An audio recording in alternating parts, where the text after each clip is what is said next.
అనగనగా అనంతగిరి అనే గ్రామంలో సీతమ్మ పిల్లలకు కథలు చెప్తూ ఉండేది. సీతమ్మ అంటే పిల్లలకే కాదు, ఆ చుట్టుపక్కల ఉన్న వాళ్ళకి కూడా ఎంతో ఇష్టం.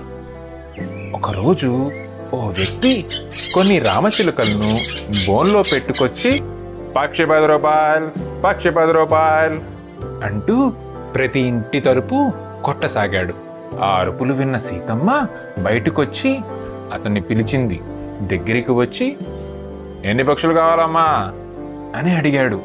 అప్పుడామె, నాయనా, స్వేచ్ఛగా ఎగరాల్సిన వాటిని బంధించి అమ్మాలని చూస్తున్నావు.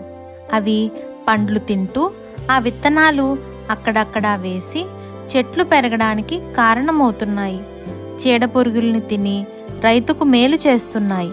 వాటిని వదిలిపెట్టు అంది. దానికతను, నువ్వు చెప్పింది బాగానే ఉంది, కానీ డబ్బులు కావాలంటే ఈ పని తప్పదమ్మా అంటూ వెళ్ళిపోబోయాడు. దాంతో సీతమ్మ అతన్ని వెనక్కి పిలిచి పక్షుల్ని కొనేసింది. అప్పటి నుంచి వాటికి కావాల్సిన ఆహారం పెడుతూ స్వేచ్ఛగా వదిలేసింది. అవి మాత్రం సీతమ్మ చుట్టూనే తిరిగేవి. దాంతో మెల్లగా వాటికి మాటలు నేర్పించడం ప్రారంభించింది. కొన్ని నెలల్లోనే అవి చాలా బాగా మాటలు నేర్చుకున్నాయి.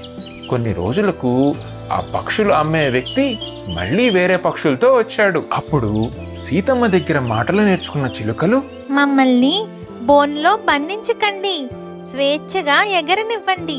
మాకు స్వచ్ఛమైన ప్రేమను అందిస్తే చాలు. మీరు కోరుకున్నట్లు మీ దగ్గరే ఉండిపోతాం. ఎక్కడికెళ్ళినా మళ్ళీ తిరిగొస్తాం అంటూ అరవసాగాయి. ఆ మాటలు విని ఆశ్చర్యపోయిన అతను ఒక్కసారిగా ఆలోచనలో పడ్డాడు.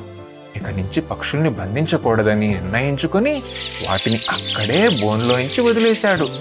సంతోషంగా కిలకిల శబ్దాలతో అవి ఆకాశం వైపు ఎగిరాయి. అప్పటి నుంచి వేరే పనులు చేసుకుంటూ జీవనం కొనసాగించాడు ఆ వ్యక్తి.